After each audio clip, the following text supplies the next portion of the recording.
Calling all units, calling all units. Donut Shop has a fresh dozen. Go ahead and take a 1040.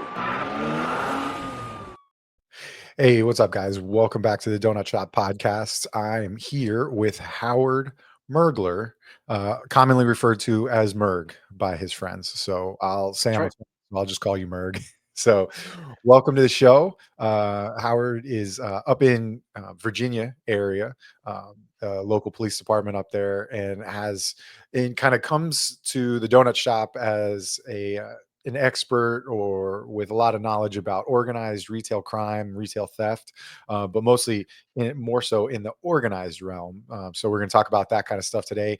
And then we also want to talk about the the Justice Academy X training conference coming up. It's next year, but it's in April, and time's going to fly by. And it's in Myrtle Beach, South Carolina, and it's in April. So we'll talk about that a little bit, just real quick, towards the end of the podcast. So welcome, Howard. Thanks for coming on. And No, Justin, great to meet you. Thank you for having me. yeah. Um, So Longtime listener. yes. Yeah. So let's so what about, like, so your career, like, let's kind of get started and sort of get you figured out on, and tell everybody why they should even listen to you, and what they where you got your knowledge from, and what your career's been like. Well, I've been in law enforcement for almost 25 years now. Started off in patrol just like everybody else. Yeah. Ended up going to a criminal set team. Eventually went to a bike team or a neighborhood patrol unit. I did that for 8 years, so was able to do a lot of work and kind of in the communities, but also doing a lot of criminal patrol with that unit. Yeah, the bike And then, stuff's fun, man. You can do a oh, lot of sneaking up on people, a lot of, sometimes the people forget that cops ride bikes sometimes. I was like, I never want to leave this position, and Yeah. I was there for over 7 years doing that. That was a phenomenal job, and then an opportunity came up to be part of a new unit that was going to be embedded in a shopping mall. We were able to do. We ended up doing plain clothes and uniform work, so large unit. Being able to do all that, we had the ability to kind of, you know, learn tactics with regards to how to do surveillance, but at the same time, we also were able to learn and observe from the criminals themselves and actually watching them, do their quote unquote job. And I did that for, uh, almost 11 plus years, almost 12 years Oh, of wow. doing Yeah. just that job. So, was able to kind of create a large network with of helpers in the federal, local law enforcement across the country, retailers, financial institutions. So I've kind of pulling that power of I like to refer to as the public-private partnerships, which is essential. I think when you're trying to find ways to tackle and go against organized retail crime. So I Yeah. Yeah, because and like, so organized retail crime, it's different than just your normal traditional shoplifting, somebody that just walks in, slides something into a purse, and walks out. Even if those people have a problem or they do it consistently, would you consider that type of a person an organized retail theft person? Like, where every time they go shopping, they just, slide two or three extra items in their purse or their backpack, and then even make a purchase and then leave? No, that's what you would typically refer to as shoplifting. That is not organized retail crime. Okay. Sorry. Yeah, yeah, I know. Um, yeah, there's a big difference between that. I'm pretty sure, like in law enforcement, most people have heard that 5% of the people cause 95% of the problems. That's Yeah, usually a typical thing that's put out there. That if we can stop that 5%, you know, the world would be a much better place. yeah, And in some ways, that's very much like what organized retail crime is like. You have, that big pot of money that people are stealing, but it's really 5% of the people are stealing about 95% of that. And that's where organized retail crime comes into play. Is that 5%, that's your organized groups. The other 95% of the people out there stealing, those are your shoplifters, but they're really only stealing about 5% of what is actually being stolen, you know, uh, you know, across the country. So yeah, yeah. Because, like, I know, even as cops, like, we show up to these places like Target and stuff, and small amounts, and it's rare that they're calling us for like with the joke of the 99-cent pack of gum, which is not 99 cents anymore. But it's two t-shirts, or it's a pair of jeans and a t-shirt or something like that, and it's a small amount, and the officers might roll their eyes and stuff, but organized retail theft is picking up way more than that. Like, as you're saying, the 95%, like much higher. So yeah, it's a lot. Yeah. um but and then like, so so through your 10, 11 years working in that, you've had to work with like other like private entities, because I know there's other groups that are private, not law enforcement. I think there's like ACES or something like that. That's like a retail then there's like a retail federation. So like you've got a bridge between that too, right? Like the retailers community. No, absolutely.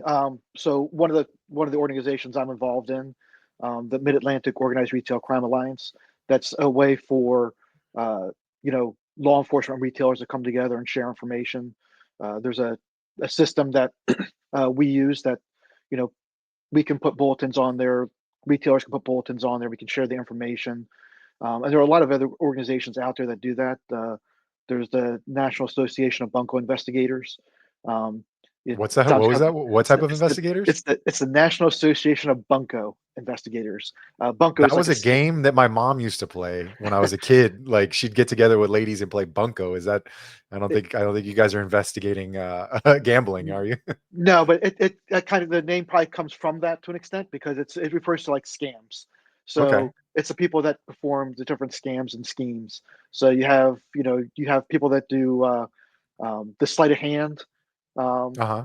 thefts where they basically are paying with cash, and basically they take the money back, they start counting it themselves, they keep money going back and forth, and instead of paying $1,000 for something, all of a sudden they're really only handing over $200. So they're walking away with Oh, $1,000 of goods, they have $200 on them. Or you that's have the exactly, yeah. yeah. So you have that. We You have the. Yeah. Oh, I'm I would say sorry. you have the. Yeah, You have. I'd say there's probably a little delay. delay.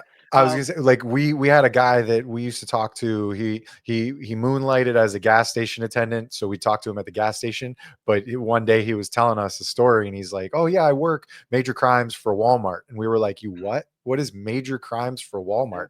And he's like, "Oh, dude, you don't even know." And he's telling us because like there was like a Walmart across the street, and he was explaining things like how they're uh, receipts for Dyson vacuums only said Dyson on it, and so the person would buy like a small hand vacuum from Dyson that was maybe $99, and then they'd walk back in with just the receipt, and they'd grab the $400 Dyson off the wall with that Dyson receipt, with that receipt that just says Dyson, Yep. and then they'd walk out with a receipt and in the cart, and the checker would go, okay, and then they'd see him and they just like let him walk out. And so now they've got a $99 hand vacuum, and they've got a $400 floor vacuum. And he said it triggers our group because and they're civilians. They have this like south region of Florida, and so they'd go and they'd hit all these Walmarts with the same thing, and they'd just fill up trucks full of Dyson Yeah. vacuums and empty out Walmart. And then there was a second one that he'd talk about, similar to what you were describing, the sleight of hand at the cashier. And those are just people, the same people you see in Times Square doing it and all that. They do it in the store where they just have a minimum wage cashier, and they're like, no, I handed you $100. No, see, no, I just need change. No, can you, no, you're supposed to do that. And Yep. they get them all confused. And like you said, once you watch it back on tape, you're like, holy crap, they ended up walking out with $80 more than they were supposed to, or $250 more than they were supposed to, because the cashier just kept going, oh wait, here, no, I owe you 100. No, this is your 100. And it's all real cash, but they're just very good at what they say. And that's on the small scale. Like when you get some of the subjects that are really good at this. I mean, they're doing these quick change or sleight of hand, however you want to refer to it as. I mean, they're walking out of there with like two, three, four, $5,000 even. So to think that they're shorting those registers that much money by doing that confusion, by doing that extra counting, um, you know Stores policies are generally always that the cashier has to be the last person to touch the money when they count it. So as soon as if I'm counting the money and you're the customer and you touch that money, I'm supposed to stop. I'm supposed to start all over again. But Uh-huh. when you get these minimum wage employees that are working the registers, or you have some of the older folks that they might take advantage of, Yeah. um, they get them confused, and the next thing you know, they are not the last person to count that money, and because they're not the last person to count that money, a lot You less money never goes know. into the till. A lot Yeah, less money goes in that till. yeah, and then it becomes like a whole ordeal because then they call a manager and the manager's like, shut it down, we got to pull the register and run the numbers and count, and and they've got to like pseudo do an investigation right there. And I know for me, if they called me, I'd be sitting there cross-eyed going, oh, I am not a numbers guy, I am not a count. I would have been like, old school, where you're just like, all right, they gave me a $5 bill. It was $4.25. Like, all right, I need to pull out three quarters. Here you go. Yeah, You know, 50, but 75, $5, and then give it back to them. But yeah, and then they're just nice, and they're yep, just, yeah. yeah, sweet talkers. Oh, no, absolutely. And in many cases, the the till being short is obviously not even noticed until the end of the day. So they come in at 10 o'clock in the morning. End of the day, you're trying to figure out where'd all this money go, and Right. it's Right. And then I say sometimes so it can have that they keep talking over each other. yeah, no, it's good. um, It's good. Sometimes in some cases the clerk, they're responsible if their till's over a certain amount. So Yeah. that can be on them. Yeah, what like so that kind of stuff, like, everybody, people kind of like laugh about it, and they're like, "Oh, whatever, it's insured, or they have insurance, or they make so No, much more money off of us nope. that they can afford it." Everybody wants to, against the man. Everybody's fighting against the man, and thieves are like Robin Hood, and they're just doing the will of the people, because these corporations are stealing from us. So what's like the bigger, like what's a bigger economic picture to like what happens with especially organized retail theft, where it's larger amounts of money, like you said, a couple $1,000s sometimes in a pop at a register. So you have to look at it this way. Most of your major large corporations, they're actually not insured. They're self-insured. So because they're self-insured, with that, when they have a loss, they basically are just eating that loss as part of, like, just goes against their profit. Yeah. But there's ways that they make up for that. When there's enough loss, they have to raise prices. They might have to reduce the number of employees that they have that are working. They a lot of times, which seems illogical to some extent, you know you have loss prevention at your stores. Well, loss prevention doesn't actually get revenue for a company. So because loss prevention doesn't get revenue for a company, that can be one area that they'll look at cutting, even though it's theft is what's leading to the fact that they're Yeah. now cutting the positions. So you have that aspect. And then even when you get to your smaller stores, a lot of the smaller stores don't have insurance either, because the cost of insurance is very expensive, and the deductibles are very expensive. So Yeah. with those cases, you know, in most cases you're dealing with, when you look at with theft, stores don't have insurance to cover for that. So, you know, it's not something where, oh, hey, we lost $10,000 today. It's no problem, because we're going to get the money from the insurance. That's not going to happen. Yeah. And then, like you said, with the bigger picture, um, and when it comes to organized retail theft, once again, it's not shoplifting. Right? It's not your person that's going in because they need some baby supplies for their kids, or they need some clothes, or they need food because they don't have enough food to put on the table for their family at night. These groups that are coming out here, these are, as the name implies, organized. They're coming out. Their only job is to come out to do these thefts, to do these actions, because they're trying to make money. And the whole question is, what are they trying to make that money for? Yeah. Obviously, you have, you know, groups that, you know, their only thing is that they're going out to steal, resell that product, and make money that way. But a lot of times, these groups are involved in other aspects as well. Drug trafficking. Uh, you have to have money to buy the drugs, and transport that drugs, and kind of uh, move that product. Well, how do you get that money? Well, an easy way to get that money: let's steal some stuff and resell it, because that's you can take stuff, you take it to a pawn shop, you sell it online. It's a very quick way to make money.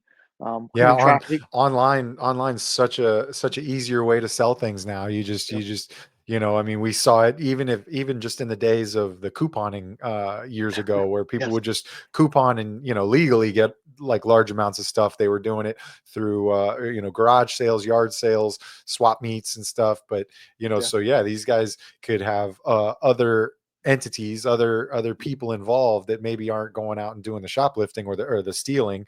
Then they're all right. So these are their sellers, and so now the people are Yeah. out there selling either online where nobody even sees them, and they're just shipping it out and it's gone, and some other person got a deal, um, or they're yeah, and it's sometimes less prosecuted. There's states attorneys that aren't going to prosecute, or there's states like Florida, and things like we see even in California, where even massive amounts of money in retail theft, they're not prosecuting, or they're below a threshold of a felony. So there's no like, it's not as dangerous of a work hazard for them as drug dealing or drug sales sometimes, because the drug penalties may be a lot higher than the retail theft side of it, right? No, absolutely. And one of the things that happened, especially during the COVID, was when there was less enforcement, because Hmm. people weren't making the stores themselves weren't making stops and arrests. Law Yeah. enforcement itself weren't making as many arrests, but thresholds for misdemeanors and felonies were rising in different states. Um, you had prosecutors and district attorneys, Commonwealth attorneys that were kind of not really concerned about the low level misdemeanors at that point. So, it kind of emboldened people to, okay, I can steal a little bit more. I can steal a little bit more. I can steal a little bit more. And they kept kind of moving in that direction.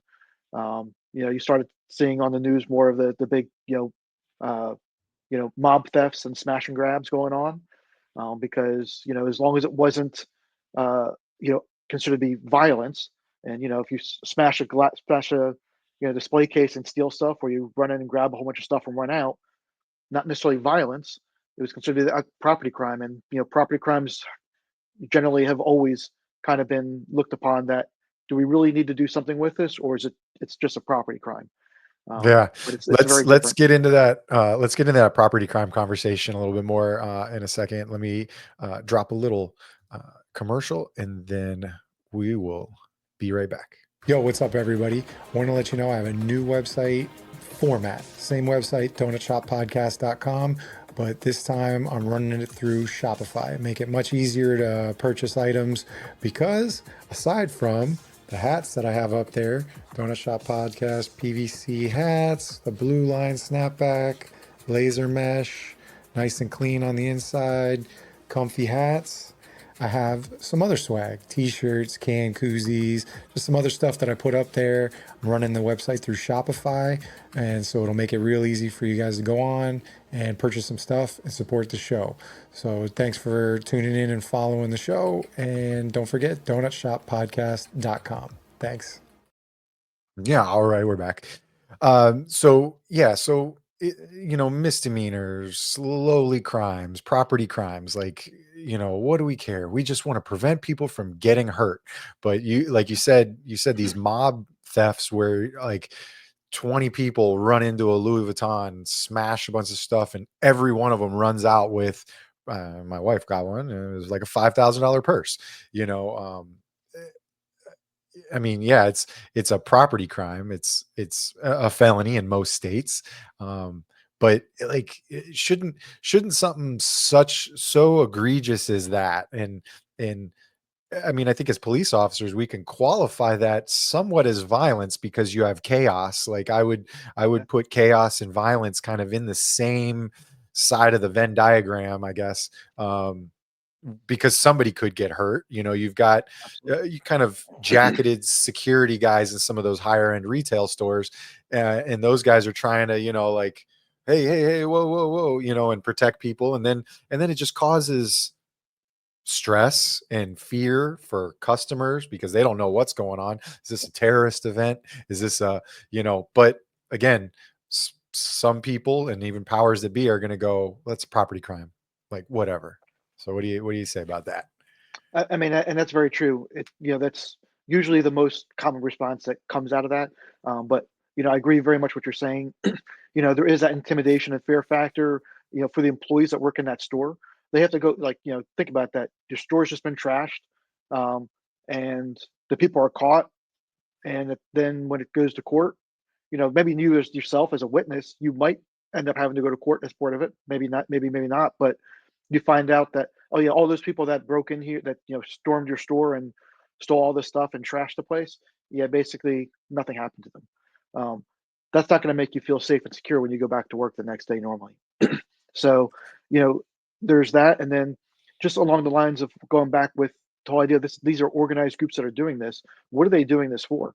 You know, a lot of these, uh, a lot of these groups that are doing this is not like a little side thing they're doing. This is their full time business and trying to make money, and they're supporting usually some other sort of organization or illegal activity. A lot Mhm. of organized retail crime involves human trafficking. The people that are forced a lot of times to go in to do the thefts might actually be people that are being human trafficked. They got over to the country, you know, passport IDs held on to, told, hey, if you don't do all this, you're not going to, see your family. You're not going to get your identity documents back. So what do? They go along with it, and they end up doing these thefts when they don't really necessarily want to, but they have to. Um, Yeah. and then there's even links to terrorism. The cartels have been known to work with Hezbollah and Hamas, as well as they kind of will do their own thing in regards to the profits that are made for thefts of merchandise. Will go back and feed the different terrorist groups, and Wow. then Yeah. and there's also this you think about health and safety as well. So you know one of the big things that are stolen a lot of times that seems weird but makes sense at the same time is baby formula, right? Uh-huh. You go into Costco, want to buy one of those big tubs of baby formula. It's Uh-huh. even at Costco, it still costs a lot, right? So Yeah. think about the fact that like if you are stealing a whole bunch of that stuff and you're selling it for half price, um, you're probably going to make a good amount of money on that. And the people that don't necessarily can't afford to pay that full price for it, they're going to jump at the fact that hey, I can get this stuff for half price now. Um, Yeah, yeah. Yeah, it's like but supermarket sweep. You always go for the giant turkeys and the baby formula. right, and the biggest thing with this though with that is that you know when that when that merchandise is transported to the stores and it's kept at the stores, it's actually kept at certain temperature levels. It might be refrigerated. It's certain humidity levels because there's health concerns if the fact that like if you keep baby formula in your cabinet when it's 100 degrees and it's sitting there for a couple of days, what's probably going to happen to that baby formula? It's probably not going to be very good. Oh. Yeah, So it's okay. So great point. So you have that's why you're saying health and health safety, and safety. because people are ending up buying some of this stuff, like we'll call it the black market. Yep. That's there could be a Right. danger to that because it's Who know, not manufacturer specs kind of thing. That's a good yeah, point. who knows where that's actually stored and kept while that it's being waited to be bought by the unbeknownst customer.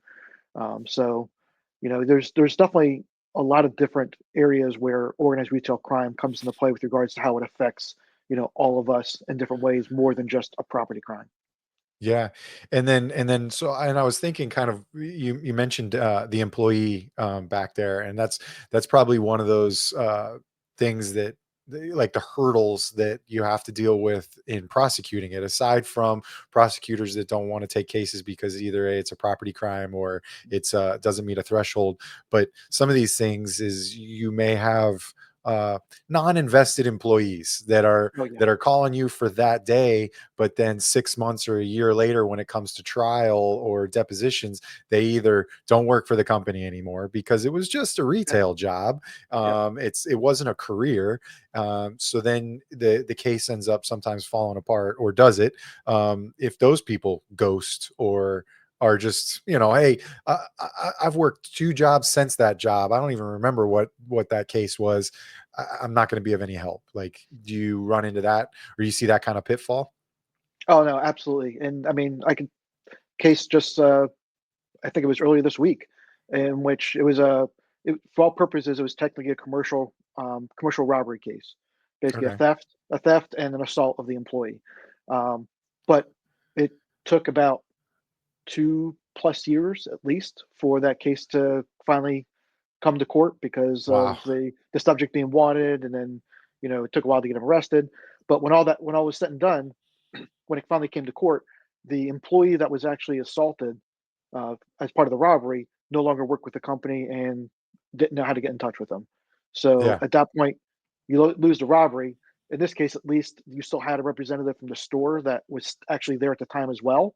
So we were able to get the larceny conviction, but Uh-huh. you couldn't get the robbery. But that happens a lot just with regards to any kind of like larceny and shoplifting and ORC cases that are worked. Is that by the time it comes to court, a lot of times your witnesses or your victims aren't necessarily available anymore because they kind of it's one of those things where like, hey, if you can avoid going to court long enough, eventually it's just going Yep. to get dropped. And Yeah, that common happens a lot. tactic for defense attorneys Yeah. is prolonging it, just legally prolonging it until people Yep. forget or don't care anymore. Um, Um, but that's where like the public-private partnerships that you create are very important, especially like when you're working with retailers. So if you have that good partnership, that good relationship with the retailer, um, you know, a lot of times you don't necessarily need that single employee that was observed it in the store. I mean, you hopefully will have video when you're working with the loss prevention or investigators or ORC investigators for companies. A lot of times you can have work with them to represent the store and have them come to court for you. yeah, But yeah, it takes investment on you as on the law enforcement side to do that. But it also you get investment and input from on the retail side too. But you got to work together a lot of times to get these cases through to fruition and with a positive outcome. and that's the thing, you kind of mentioned it there too. So, in addition to the companies, buying into this, model of working with law enforcement, do they have? Are there any kind of like emerging technologies like AI or surveillance or like different data analysis that they use to help with law enforcement? And you kind of touched on that a little bit with some of the alliances or the Mid Atlantic. Is there stuff like that that they work on with surveillance and AI? No, absolutely. I mean, obviously, cameras nowadays are a lot better.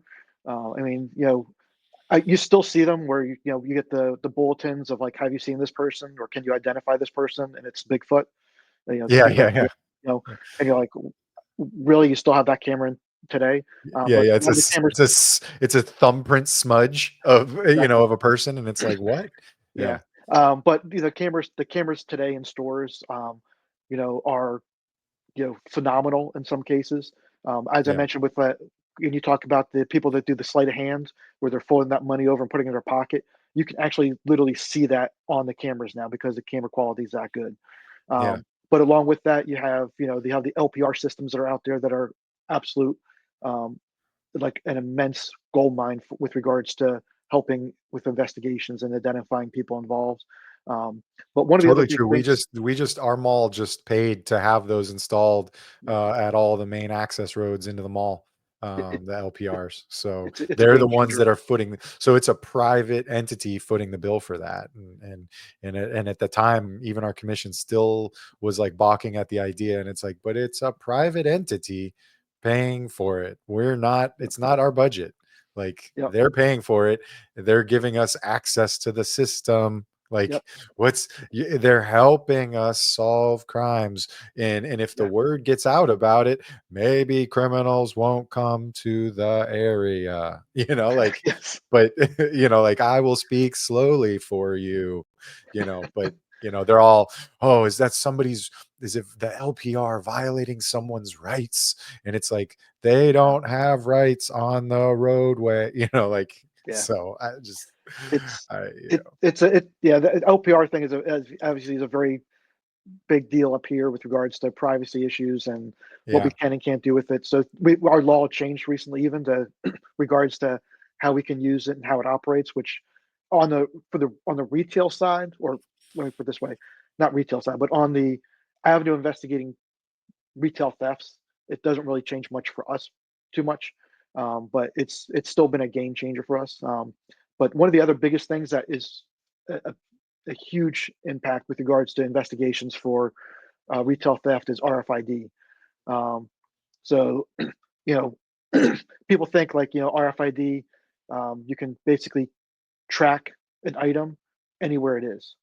And it's not Really? necessarily it's not necessarily GPS per se, but what it is Uh-huh. like if you have a RFID tag on a clothing item, um, and the store wants to keep track of inventory. That's usually was mostly the biggest thing, and the reason why RFID was invented was to help for inventory control. So they can Huh. basically go around, scan all their items, and they can see exactly what they have. And every single item has a different, unique RFID code. So they can then tell, like, okay, we have 15 items on the floor. We have these 3 items in the back, and if something from the back moved to the front, now they can see that's on the floor. Um, So and where is I've never even heard of that. So where is this RFID on the article of clothing? So it either can be like a something that's built into the sensor itself, but sometimes they actually will build them actually into the tags, the actual clothing tags. Okay. And what happens is usually when you go up to pay for the item, they'll scan the item to say, "Hey, this item's being paid for," and the RFID tag is basically disabled at that point.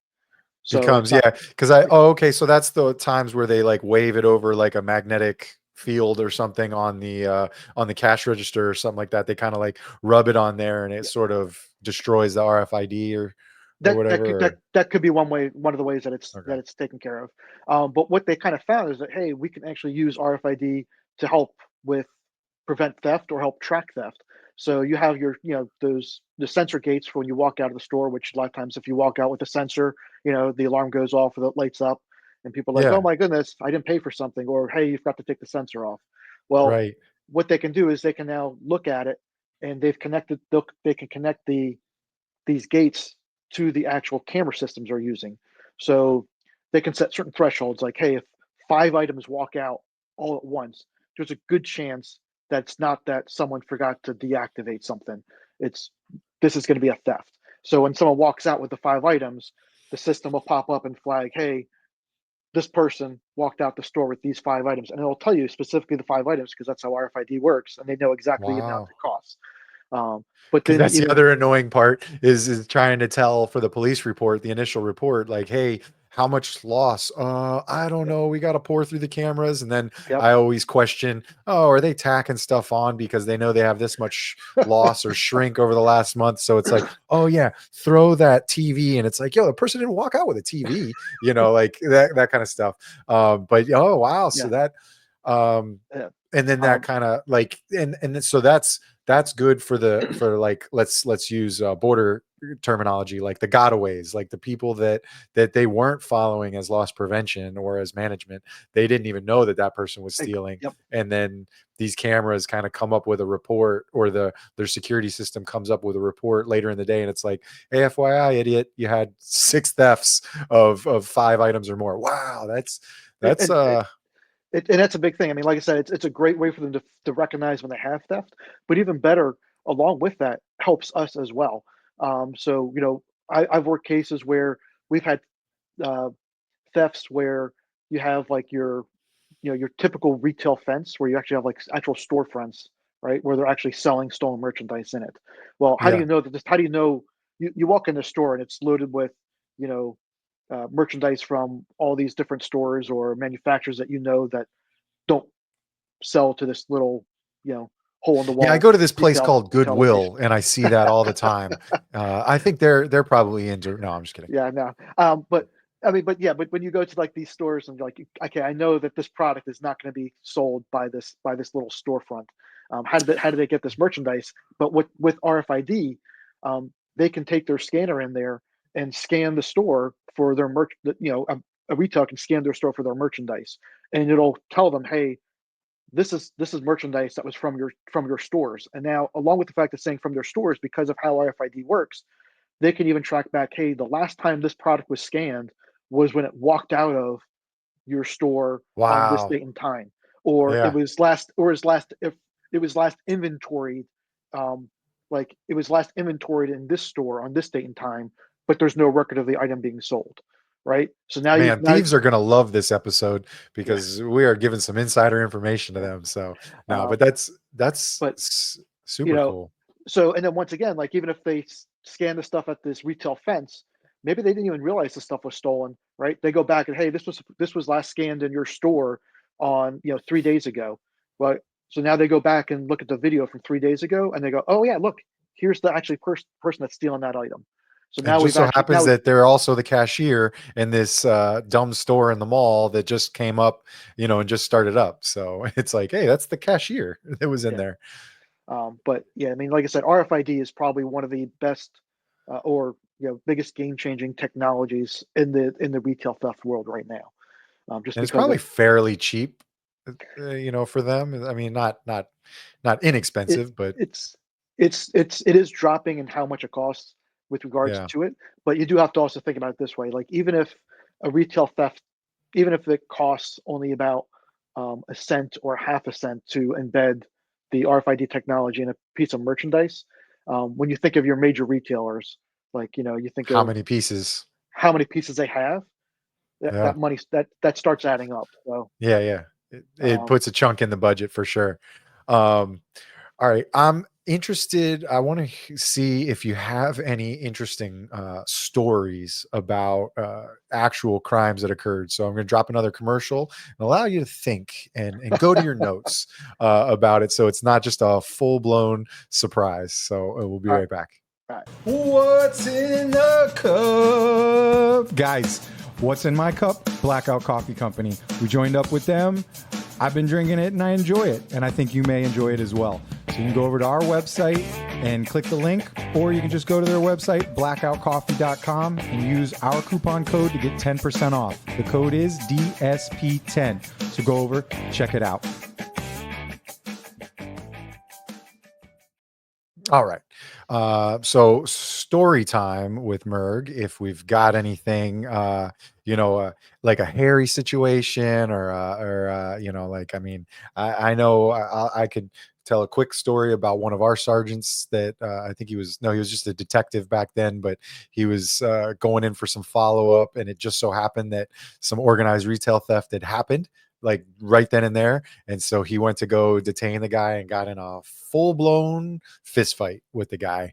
But it just so happens that sergeant was formerly a amateur boxer. So it was Cool. helpful that he had some amateur boxing experience. I mean, he still got punched a couple times pretty good, but they had a full blown fight. So it was, but yeah, so these aren't your benign shoplifters. We also have had many pepper spray incidences not by police. Those ones are crazy. So you have any cool stories from your time doing that? Yeah, I think I've maybe a few. Um, Yeah. I guess I guess one of the more action packed one was we were called for by a store for a suspicious activity in there, so we kind of were setting up outside the store. Um, we would do plain clothes and uniform work, so we were most of us were in plain clothes at the time. So we're setting up outside the store, and one of my partners, um, just happened to be looking over at another store and literally sees people in the store just loading stuff into a bag. It's like, hey, I think we have another theft going on here, maybe. Yeah, yeah. Um, Divide and conquer. so divide and conquer. So they come walking out of the store. Um, he says he's going to go in to check the store to verify that they weren't actually allowed to take that merchandise. Um, so some of us start following them, and as we start following them, I guess they kind of realized, they were kind of being watched because just of how everything went down. We weren't really set up to actually surveil them, so it was more obvious that we were doing something that we weren't supposed to be doing at the store, or not. We Yeah. weren't not we weren't doing anything, but we were not necessarily You weren't shoplifter. shoppers. Yes. So basically, as soon as he confirmed that the stuff was stolen, right about that same moment, they actually start to run, and they shot into like a side hallway for the mall. And as they ran into the side hallway for the mall, one of them kind of just turned and unleashed an entire can of mace or pepper Oh, spray at all of yeah. us that were chasing them. So we all got blasted by Yeah. pepper spray. Um, two of them got knocked down real quick, and then one of them got chased outside. Um, chased him through a parking lot. Canine got released, um, and the canine did catch the guy, but also happened to catch one of one of us as well. uh, Oh uh, man. Oh. yeah. Well, I was gonna say, So so the pepper spray or mace is, I mean, that's a battery on a law enforcement officer charge, at least, I would think. I mean, it may not stick, yeah. but Well, it's a good charge for, at least for some sort of a hold or something like that to make their we life a little bit of a pain. we did get them with the assault. Unfortunately, we couldn't do the assault and law enforcement because we uh, hadn't Oh, really weren't had the identified. opportunity to identify ourselves yet. We had just Yeah. like they literally had just started to run, and we had just started to chase them, and we were all in happened to be in plain clothes. So Ah, they thought we were mall security, or else yeah, they yeah. didn't think we were cops. But we But but we have a quick line to the cops though, even though we might be mall security lookalikes. yeah, So that was the on viewed crime for that one. What yeah. happened to the original one that you were set up on? Uh, I actually don't remember. Yeah, I think it was one of those things where like, yeah, we probably, he probably didn't do anything, or we're just obviously we were just so tied up on that one that yeah, yeah, I cut don't even cut your remember losses. now. Yeah, okay. Yeah. Just, do you get a 2 for 1, or did you just, you focused, you got prey drive and you went after the prey that was right there ready to go. Yeah. Um, But so we a few years later, we one of the females that was involved in that one, we actually caught her again stealing at the mall. of So course.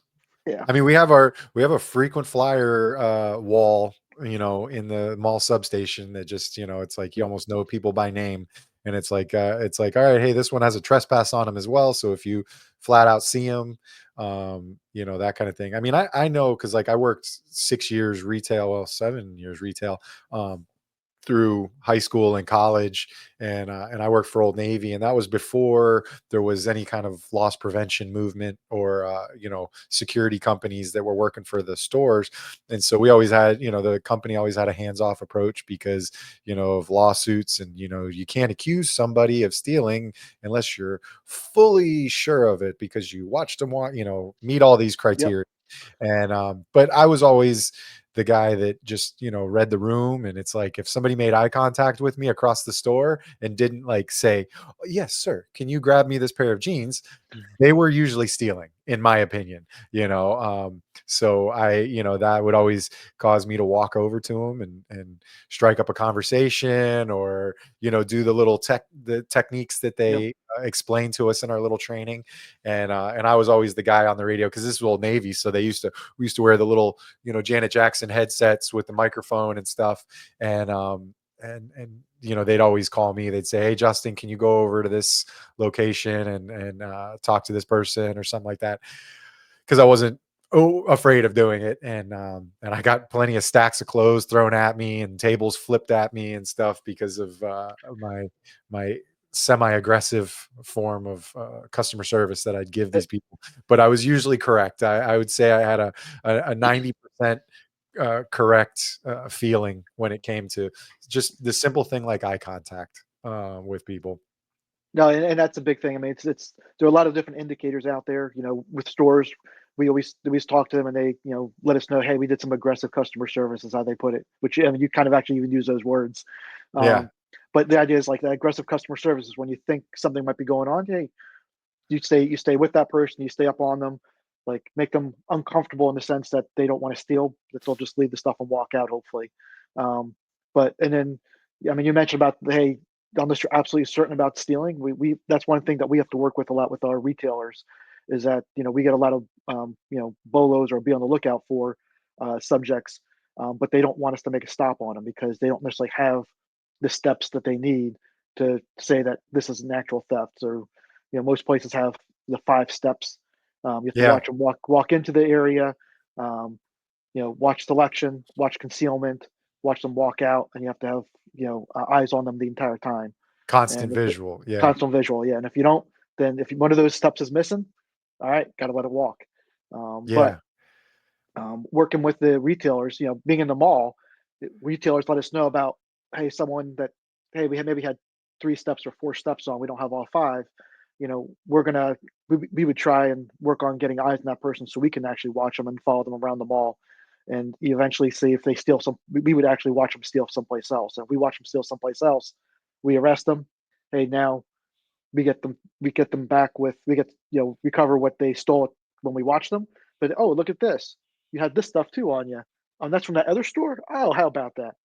Yeah, So yeah, yeah. we get their Even merchandise if back. it's just even if it's just a return property receipt, at least the store got their property back with minimal with no prosecution from the original store. We would sometimes Well, do it that way where it's like, hey, here's your track pants and your hoodie. You guys come, you collect that. This guy doesn't have a receipt for it. He's got no explanation. He said he doesn't know how that ended up in his bag. So, all right, there's that. yeah, And then, so here's sign the property receipt. Have a good day. He's going to jail for what he took from Dick's Sporting Goods over here. So at least he's taking the ride for something. so we would charge them for the original store too, because we're Okay. like because at that point we can articulate from what we were told and then what we have here. Yeah, We yeah. didn't stop them because of the first store, but we stopped them because of the second store. But we have enough. We'll put the charge on for the first store too. We had no Yeah. qualms in doing that. Yeah. Um, Yeah. Good. you know, Yeah. I mean, every state's different and maybe we're just a little lazy. It's a little hot out here. So if we're in the parking lot, it might be warm and it's like, that's just more paperwork and more time that we got to spend. see, But yeah, no, I mean, if you're working a mall and you actually go outside, you're doing something wrong. oh, Um, okay. All right. Yeah. Sometimes, I mean, it's it's a big freaking mall. The thing is like a mile long. So it's like, yep. sometimes if you're at one side of it and then you got to get to the other side, Yeah, I those know. people might be out in the parking lot, trying to book it. I mean, we used to have, plainclothes, like kind of road patrol assignments where they'd be like, hey, grab one of these unmarked pool cars and just drive around and sit on guys that are just sitting in their car. Sometimes they'd be employees that were on break, but then sometimes they'd be getaway cars that Yeah, are sitting there waiting. Or sometimes we get tips from customers that would just be like, hey, this car has a lot of stuff in the back, in the trunk, and it just so happens to be an Altima. So there's something going on here, like, so we'd have those kind of tips, and then we'd sit on those cars, and it's like, oh, here comes a group of people just throwing bags, and then you go out with them and they happen to be a booster bag. And yep, to anybody that doesn't know what a booster bag is, it's usually like a lined bag with some sort of foil or metal or something to defeat the sensor machines so that it doesn't beep like the beeping you said earlier. yeah. um or maybe even defeat the RFID, kind of like now they're probably making Faraday bags to I wouldn't be surprised about that, but I haven't seen one yet. But I wouldn't be surprised if I have them. But yeah, I have a nice collection of booster bags that I've and collected over the in years. somewhere like and in Virginia, because in Florida we have upcharges for that type of stuff.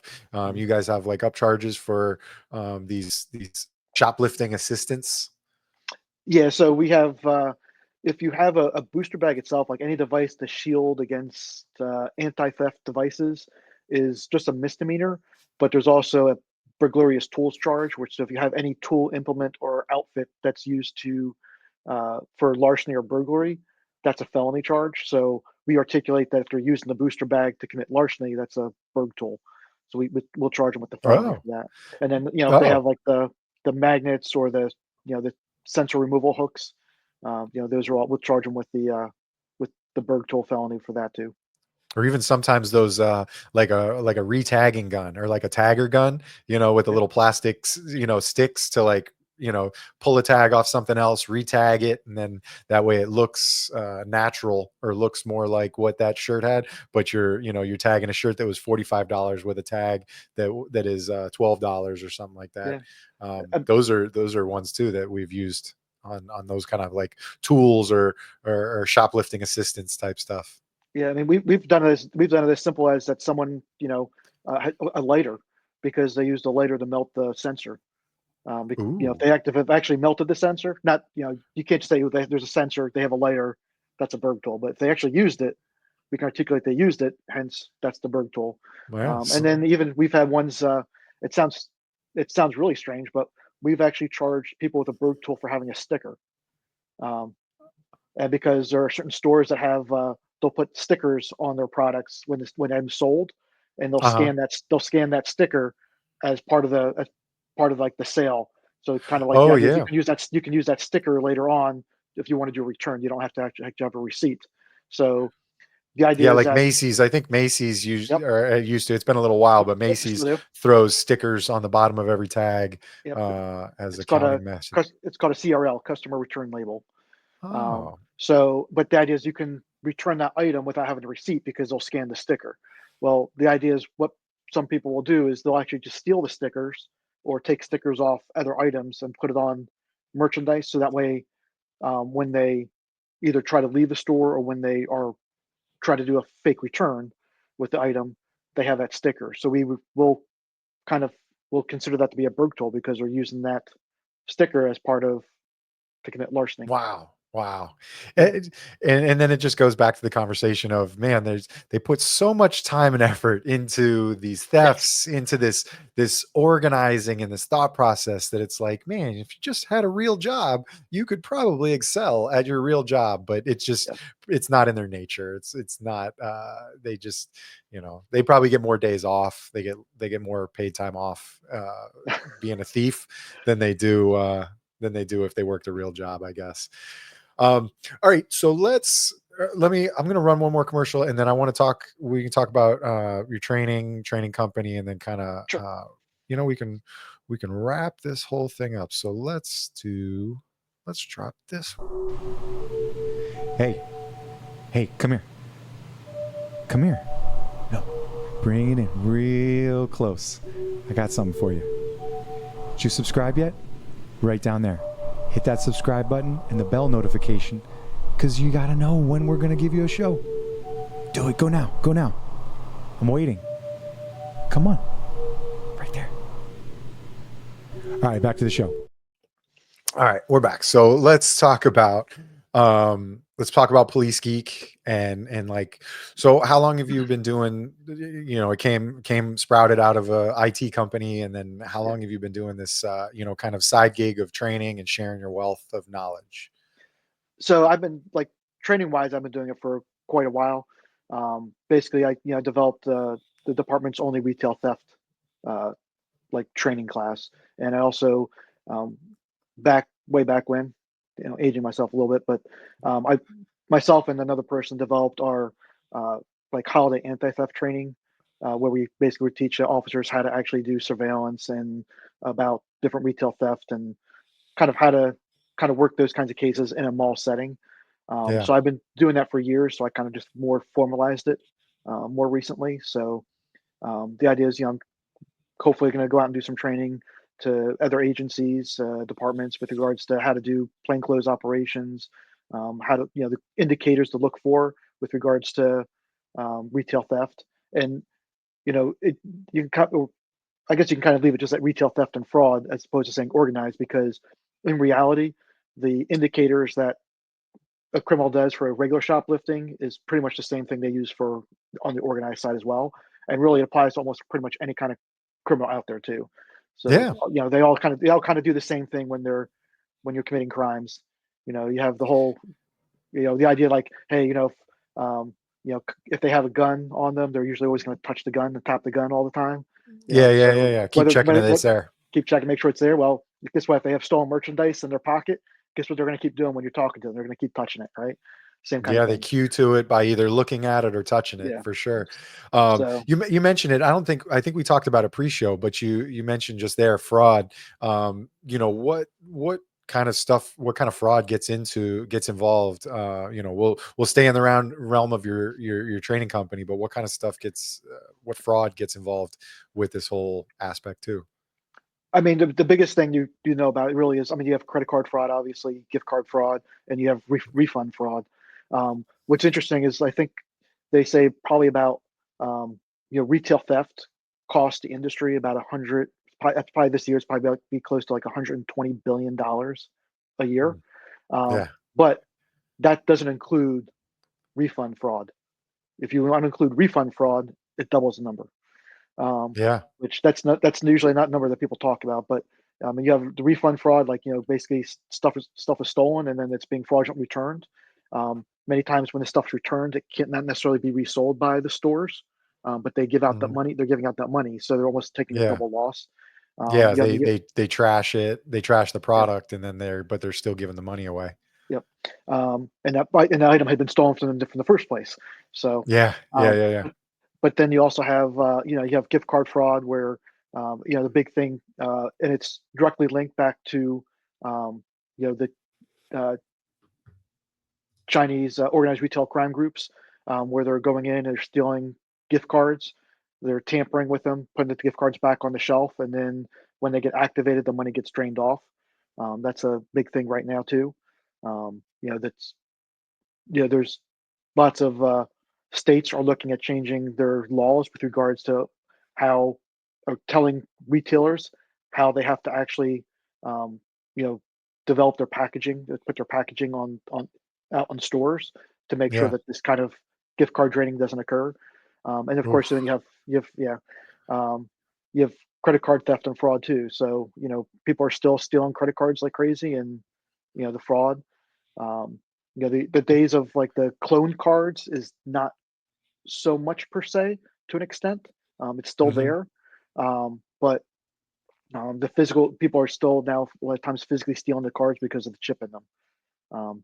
Without the Yeah. chip, sometimes the clone cards, it's hard to get the clone cards to work because it, the system's expecting a chip when there's not going to be a chip because they can't replicate that.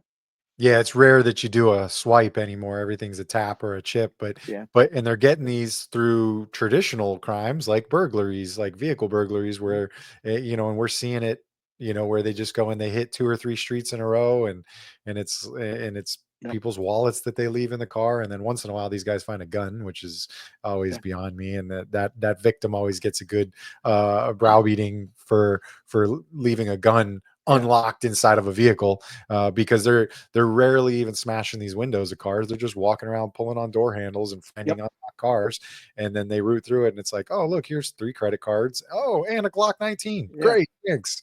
Appreciate you. And then yeah, sometimes in a case that I had, there was a Tesla who the mom had left the key fob inside her baby seat as she was taking her baby out. It fell in and she left it there. And with a Tesla, if the key is in or around the vehicle, it turns on. So these kids yeah, stole her Tesla, went for a joyride, ran it down to zero, and that's how we got alerted to the string of thefts, was because another agency called us and said, "Can you check and see if this owner knows why their car is broke down in the middle of the street in our city?" And she's like, "Oh, I don't know." And then by that time, people are starting to wake up and they're like, "Excuse me, my car got broken into."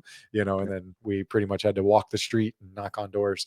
But yeah, so that's yeah. freaking crazy. So you go into training, and like you said, you're hoping to do some agencies and some other agencies that where you go and you do these trainings, and you kind of open their eyes if they're not already to it, or share experiences and work through it with the training.